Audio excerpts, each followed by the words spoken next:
Pemirsa, Deliar Marzuki, mantan Kadis Naker Trans Sumsel, divonis Majelis Hakim Pengadilan Tipikor Palembang. Pidana penjara selama 5 tahun, denda 250 juta rupiah, subsidiar 6 bulan penjara. Selain itu, terdakwa juga diwajibkan bayar duit pengganti sebesar 1,3 miliar, yang kalau tidak terbayar diganti penjara selama 3 tahun.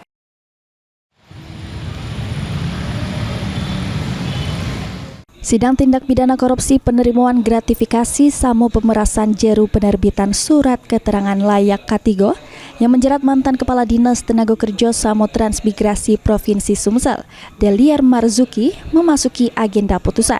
Sidang yang diketuai Majelis Hakim Idiil Amin, juru amar putusannya nyato ke terdakwa Deliar Marzuki sudah terbukti secara sah bersalah ngelaku tindak pidana korupsi sebagaimana dakwaan penuntut umum.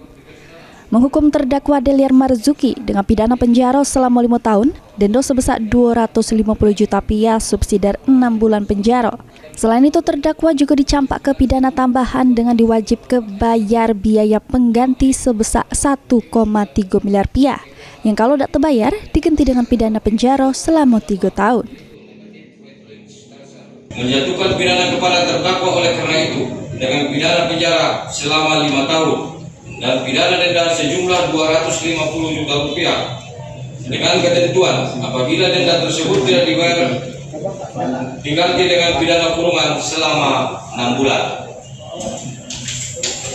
3. Menjatuhkan pidana tambahan kepada terdakwa untuk membayar uang pengganti sejumlah 1.343.402.000 rupiah dengan ketentuan apabila terpidana tidak membayar uang pengganti paling lama dalam waktu 1 bulan sesudah putusan pengadilan yang telah berperoleh kekuatan hukum tetap, maka harta bendanya dapat disita oleh jaksa dan dilelang untuk menutupi uang pengganti tersebut. Dalam hal terpidana tidak mempunyai harta benda yang mencukupi untuk membayar uang pengganti, maka dipidana dengan pidana penjara selama 3 tahun.